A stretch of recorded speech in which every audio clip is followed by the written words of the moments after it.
आज कांग्रेस पार्टी की लोकसभा की हम जितने मेंबर्स दिल्ली में है, सब स्पीकर साहब से मुलाकात करने की फैसला किया था और स्पीकर साहब से मुलाकात भी की। और हमारे ऊपर जिस तरीके से अत्याचार और हिंसा हुआ है और होने वाला है, विस्तृत रूप से इसके व्याख्यान हम लोग दिए हैं स्पीकर साहब को। स्पीकर साहब हमारे सारे बात बड़े ध्यान से सुना भी है और अगले तारीख हम दिल्ली के उस पुलिस ऑफिसर के खिलाफ जिन्होंने सुनियोजित तरीके से हमारे एमपीज के ऊपर ब्रिटिश हुकूमत के बाद इस तरीके की घिनौने हमला किए और वो भी खास दिल्ली में, जब एआईसीसी दफ्तर के अंदर भी घुसते हुए हमारे कार्यकर्ता को, हमारे एमपीज को जिस तरीके से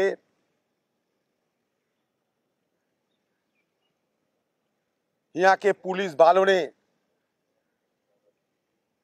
हमला किया,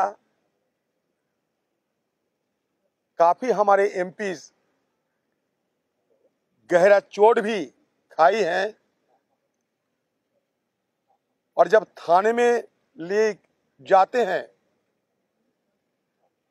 थाने में भी यहाँ के पुलिस वालों ने कल हमारे एमपीज के साथ इस तरीके की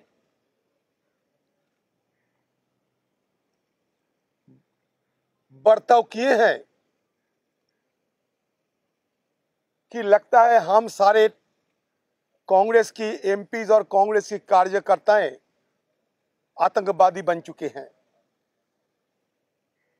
राहुल गांधी जी को लगातार 3 दिन 10, 11, 12 घंटे तक पूछताछ किया जाते हैं, फिर दोबारा बुलाए जाते हैं। देखिए, किसी से कोई पूछताछ करने में हमें कोई परहेज नहीं। हम तो सिर्फ ये कहना चाहते हैं कि जो भी करो उसमें बदला की राजनीति ना किया करो, हिंसा की राजनीति ना किया करो। आज तक आपने देखा है कि किसी पॉलिटिकल लीडर को लगातार 3 रोज और वो भी 11 घंटे 12 घंटे पूछताछ किया जाते हैं। उनके तिजोरी में कितने सारे सवाल मौजूद है मुझे पता नहीं, लेकिन राहुल गांधी जो जा रहे हैं, हम क्या गुनाह किया?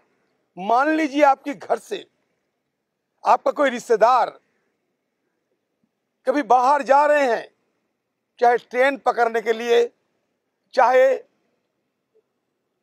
एयरपोर्ट में जा रहे हैं, तो घर वाले ने आपको साथ जिनके संपर्क नजदीक करीब है, उन्होंने क्या सीएफ करने नहीं जाते? सीएफ करने नहीं जाते। हम लोग कभी माना किया कि राहुल गांधी जी को ईडी दफ्तर जाना माना है, हम ईडी दफ्तर जाने नहीं देंगे? ये तो नहीं कहा हमने।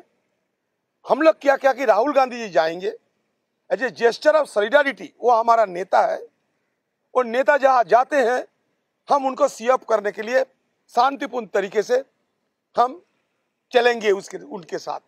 अगर वो गाड़ी में जाए तो जा सकते, हम पैदल जाना चाहते हैं कि ये क्या अन्याय है? ये क्या हमारा कानून में इसका कोई सम्मति नहीं है, इजाजत नहीं है? और हम लोग क्या किया? लेकिन फिर भी ये आज की जो तानाशाही की सरकार, ये तानाशाही की सरकार सारे दिल्ली को एक किले में तब्दील कर दिए हैं और यहाँ लगातार हमारे खिलाफ, एमपीज के खिलाफ, कांग्रेस पार्टी की आम कार्यकर्ता के खिलाफ ये लोग लगातार हमला बोले जा रहे हैं। आपको सुनने में हैरान होगी, हमारे महिला लोकसभा की नुमाइंदे और राज्यसभा की नुमाइंदे, उनका पर जिस तरीके से कल अत्याचार हुई है, कुर्ता